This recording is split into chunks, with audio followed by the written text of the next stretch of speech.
Hey guys, and welcome to today's video. So today's video is going to be my top 21 perfumes of 2021, and this is a top and bottom perfume list. If you guys saw my perfume video last year, my top 20 of 2020, I'm gonna kind of structure this video in a similar way where I'm gonna go over my first top, then I'm gonna go over my bottoms, and then I'm gonna go over my top 5 for the year. And these are perfumes that I did spend some time with. I definitely hauled a lot in 2021. So you're not gonna see anything that I recently hauled in the tail end of summer and in fall. These are more perfumes that I either picked up in the start of the year or the end of last year. Just because I really wanted to narrow this list down, and I wanted to pick fragrances that I really went back to throughout 2021. And then when it comes to my bottom list, I only have 6 this year. I did declutter more than 6, but a lot of it was more so because I had a lot of the same. These fragrances were perfumes that I knew right away. They weren't my style. I didn't get along with them. They pretty much came and went right away. So I did have a top 6 for those, but we have a lot to go over. So let's go ahead and get into the video. Okay, so first up is a fragrance that I picked up in the tail end of 2020, and that is Valentino Donna Born in Roma. And I mean, look at this bottle. It's just beautiful. This one's just a very sweet, fruity floral. There's black currant in here. There's bourbon vanilla in this one, but usually bourbon vanilla is more on the sweet kind of baking cakey side, which is why I think sometimes it makes me a little queasy and can be a little cloying. And if you look at the breakdown of bourbon vanilla, it can also come off a little bit more boozy. This one to me is a little bit more intoxicating. So you have the vanilla in here. I believe there's guaiac wood. This one's a little bit more fruity floral with like a woody base, and it's very sexy. And the black currant in here for me keeps it more fresh, so it doesn't get like too jammy sweet, if that makes sense.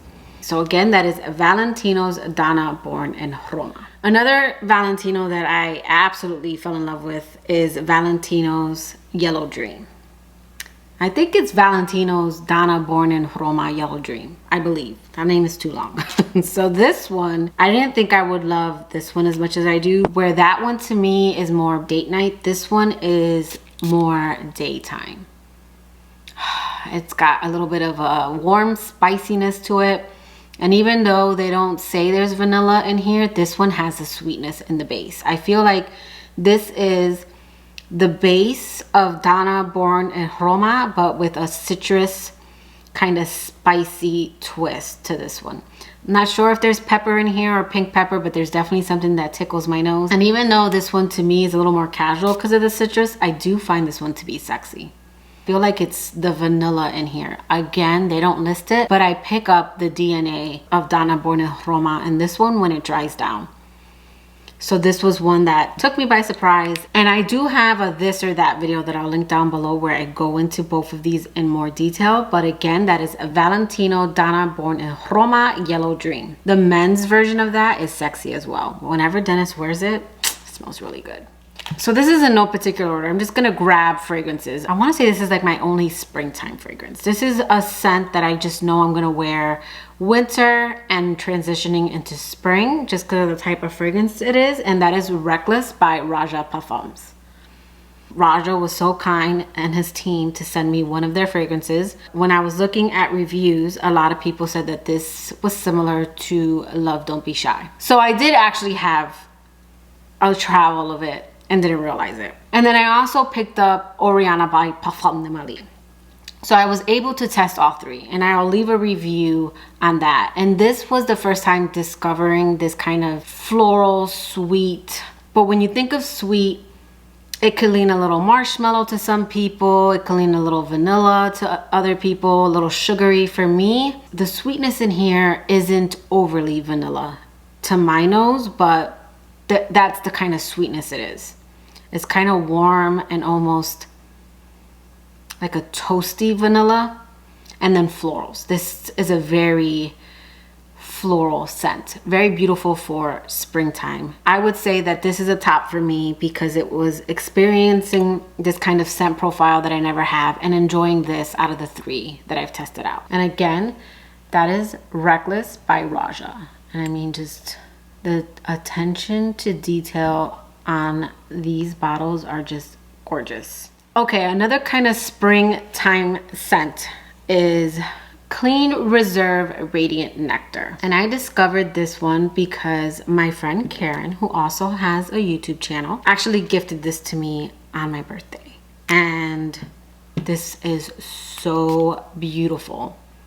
There is something I say that comes off a little smoky in the opening of this one. Yeah, it actually got stronger. This has, I don't know if it's like tobacco blossom or something, but there is kind of a smoky wood kind of scent to this, but it's also bright. I think there's pear in here, there's ambrette. It's kind of musky.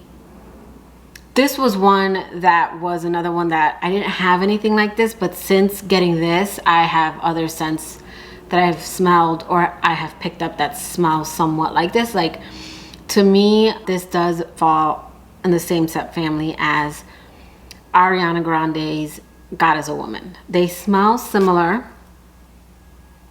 This one just has a little more depth. This one, also, I don't think they list vetiver, but there's something woody in this scent that I get in Byredo's Bal d'Afrique.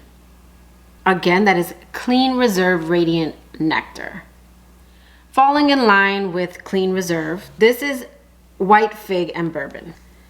And to me, if you look at this bottle does not match this scent. This belongs in something a little more sexy. This is a very intoxicating, boozy, fruity kind of scent. It's warm, spicy. There's dried fruit in here. And there's bourbon vetiver. I believe the bourbon vetiver is what's supposed to be boozy, but the dried fruit is what makes this one boozy to me. It comes off, again, like wine. So this one is very intoxicating, warm, spicy, and also clean all at the same time. Clean has a way of doing that with their fragrances. It's not for people who want to smell overly perfumey. And I do like fragrances like that. Clean is like that. And also, to me, a lot of the Kayali fragrances are like that. They're just perfumes that kind of melt in your skin and enhance the way your skin smells. And this is from their Avant Garden collection, so I don't know how long this one will last. Next up, we have Delina La Rosee. And this is a more casual, everyday, fresh Delina.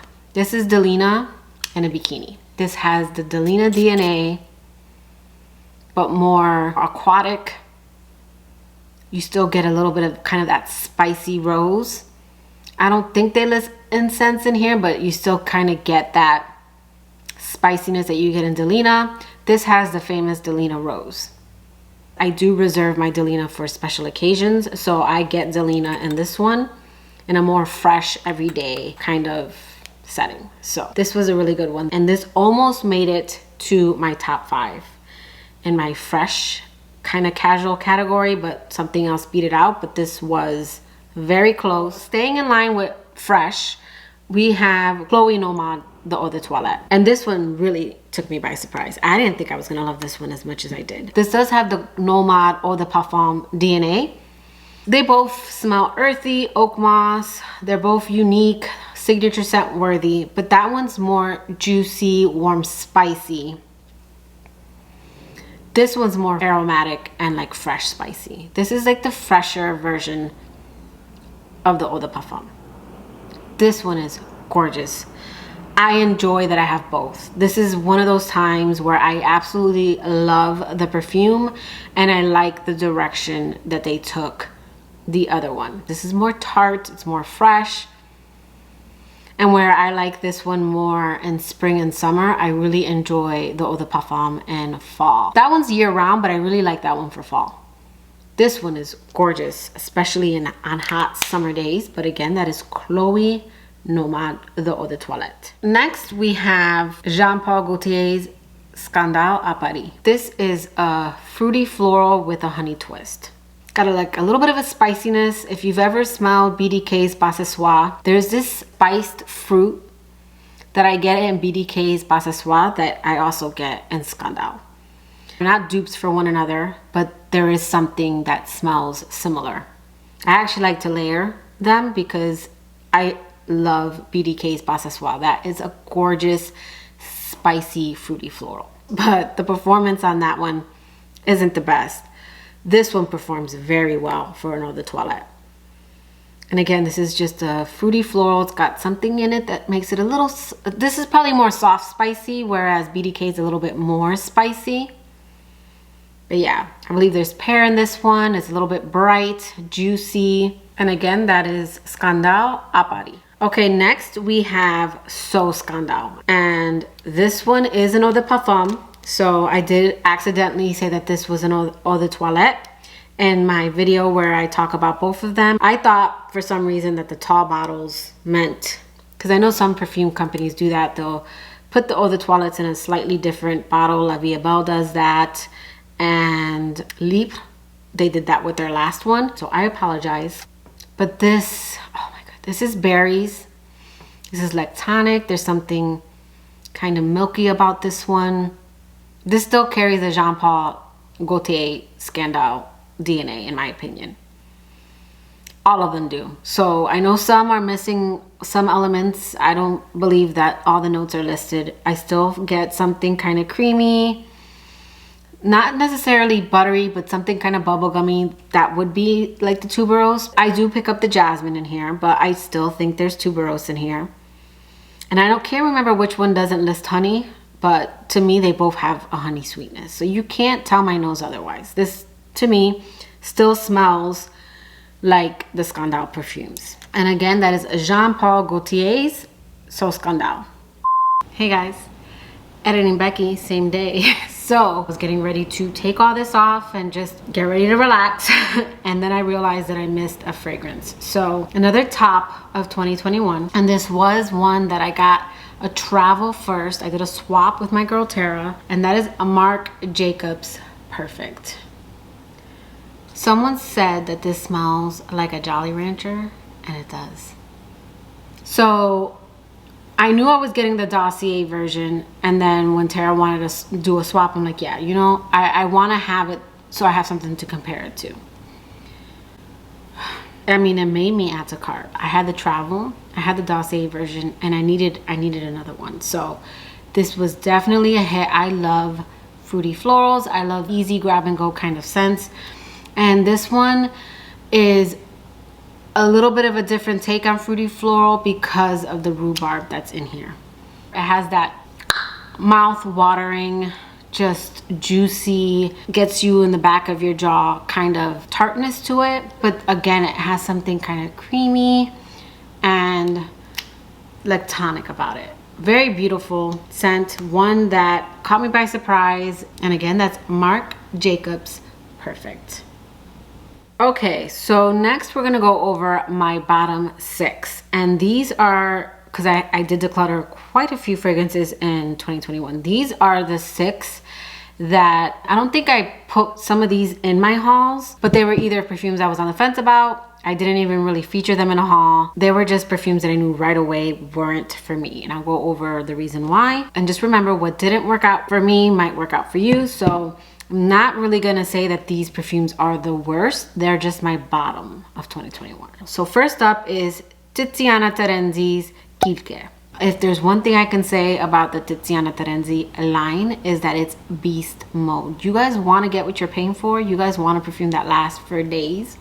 Check out that line. I tried 4 from the line and all 4 didn't work out for me. I did enjoy them, but I'm learning that there's just some fragrances that are just too much, and that line is too much for me. But out of the 4, I would say Kirke was not for me. To me, it was like over-ripened fruit. It's fruit that is already getting ready to turn bad on my skin, and then musk. And it just was too much. This next one is actually a scent family. So there's something about Intense Cafe, Mancera's Vanille, Zara's Rose Gourmand, which I recently picked up, and Delox by Tiziana Terenzi. They all fall under the same similar scent profile. Oh, also Swiss Arabian's Florence. This scent profile, there's something about it that I love, but there's so much about it that I dislike and find kind of sugary and a little synthetic. So I tried several of those kind of fragrances, and someone told me to try Gentle Fluidity Gold by MFK. I'm still testing it because I don't know if it's full bottle worthy, but out of all of the fragrances, because people say that that falls in that same scent profile, I get it in the way dry down. I get why people consider it, but to me, that one is smooth. It is fluid, like the name would imply, and more gold. Like that one, to me, is way up here, like up high. And I'm not saying it's full bottle worthy, but it is the best out of that kind of scent profile. And to me, it's got something, but it's not like those. It's definitely more superior to those. It is definitely more expensive, so I can see why people enjoy and pick up these other ones that are a little bit inexpensive. But I don't know if it's the sugar. All of them had something in it, whether it was something kind of metallic or just something that was off. But that was an entire scent profile. Next was Nishane Ani. This one I got because a lot of people said that it was a spicy vanilla. My spicy vanilla is Tom Ford's Noir Parfum. That one is a beautiful, sweet, kind of spicy vanilla. Not overly spicy, but it's got spices. So I was hoping this one was even more spicy, because I like vanilla, but not straight vanilla scents. And I don't know, I just wanted something else. But my nose and my skin picked up the green note in that fragrance, and that to me was vanilla and Vicks Vapor Rub. That's what that perfume smells like to me. I know it doesn't smell like that on everyone, but on my skin, I felt like I sprayed a vanilla perfume and took Vicks and slathered it all over my body. So you guys, our noses, we all pick up different things. That to me was vanilla Vicks Vapor Rub. Another scent that I wanted to like so bad was Atelier d'Or's Rose Omeyyade. I really wanted to love this one. I got this thinking that it kind of falls along the line of a smoother kind of roses vanille, like that scent profile that I was talking about earlier. So that's what I was hoping for. But to me, it was just a more mature smelling, kind of old school scent. Something that was familiar, but a little maybe more dated. Something a little more old school. And then another one that didn't work out for me from Atelier d'Or's was Choeur of Angels. And I'm not sure how to pronounce it in French. It's Choeur of Angels in French. This scent to me smelled like a sun-kissed orange, like the soda. And it smelled sticky and sugary. So I knew right away this scent wasn't for me. And again, we all pick up scents differently, but for me it smelled like sun-kissed, which is a very synthetic orange soda. So it was just sugary, sweet, and it made me feel sticky. So I knew right away that scent wasn't for me. But I sincerely hope that whoever got it enjoys it, because we all like different things. And then the next scent that just was not for me, I really wanted to like this one, and that is Eilish by Billie Eilish. This was, on me, to my nose, a cacao vanilla scent. It was dusty, and I got too much of the cacao. I know some people didn't, my nose did. So this one didn't work out for me at all. It was very linear. It didn't have anything else going on. I think that if I got spices and a little bit more fruitiness, because I believe there was orange, I did get some of the berries, but it was more of a cacao berry. So it wasn't like berries. It was more, think of when you're eating like a raspberry Ghirardelli dark chocolate. That's what that smelled like to me. It smelled very bitter and sweet, and it didn't work out for me. I tried layering it, and then I let it go. So those were my bottom 6 fragrances. One of them was more of a fragrance scent profile where a lot of fragrances fell into it, and I did end up decluttering a lot that kind of fall in that sweet category of Again, Intense Cafe, which by the way, Intense Cafe does not smell like coffee to me. But okay, so now we're gonna get into my top 5. So first up in my gourmand category. So my top gourmand of 2021, and I did discover this one in the tail end of 2020, is Angel's Share by Kilian. And this is holidays in a bottle. This is walking around the mall, around the Cinnabon station, and maybe you're picking up different scents from like the different stores, and then maybe you're getting something kind of warm and cozy and apple from like a Starbucks or something like that. Like this morning I had their apple macchiato. Like that is in this bottle. It's just something more cider and apple to me, a little bit more on the boozy side, and then it's got cinnamon in it. I will say that as time goes, I do get more apple. I don't know why they don't list apple in here, because to me there's just something about this comes off apple to my nose, and a lot of people's nose. Yeah, my goodness. Again, I did sample this one in 2020, and I actually did like a review on it, and then my mom got me the bottle for my birthday. So this is one that I really enjoyed during the holidays. So this falls in my top gourmand of 2021. My top date night for 2021 is Sí Le Parfum.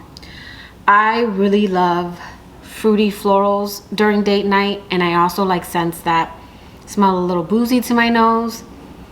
And this one has all of that.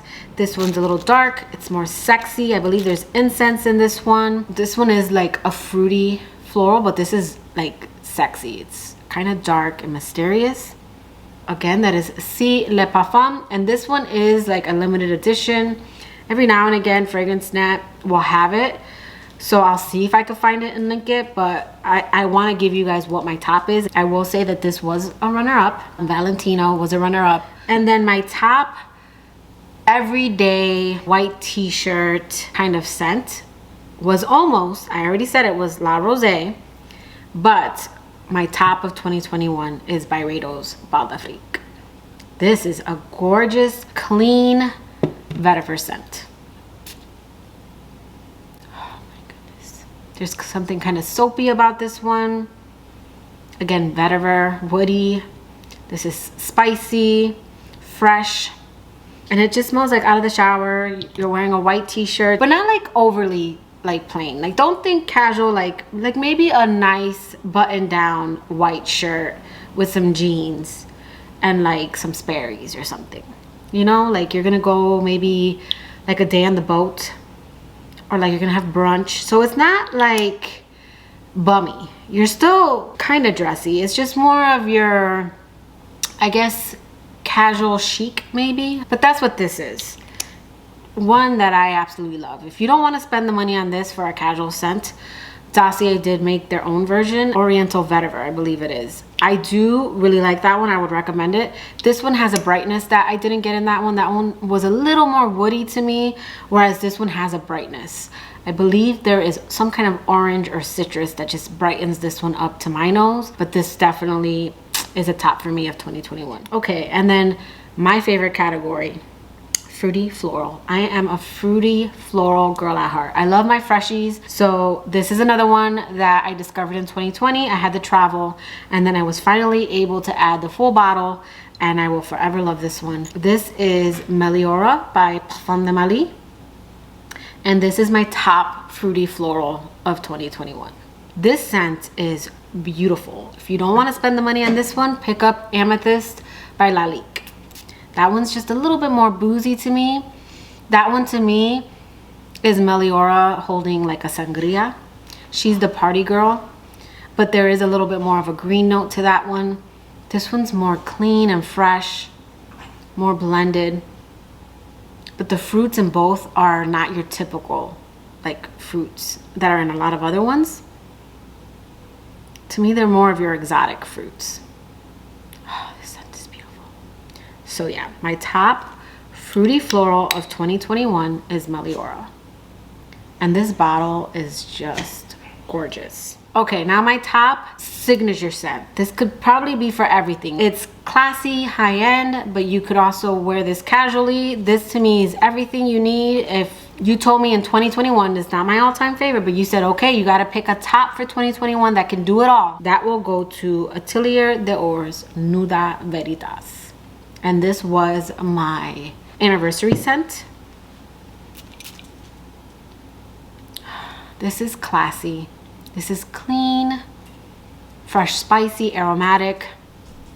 This is Daenerys Targaryen, the mother of dragons. The scene where she's naked and she survived the fire, and she has like everyone bowing down to her, because this is a scent fit for a queen. I'm someone who loves freshies, and a lot of people don't, and I would put this more on a fresh side. This one is citrus, but it's more floral, but it's not a fruity floral. This is a very, again, just clean floral, kind of fresh, spicy scent to my nose. It almost is kind of effervescent. Like I'm looking at this and watching the bubbles, and the way champagne is dry and kind of bubbly and fresh. I'm not saying this smells like champagne, but just kind of that dry, bubbly, effervescent feeling is what this is. So again, that is Atelier d'Or's Nuda Veritas. And I mean, this bottle is just gorgeous.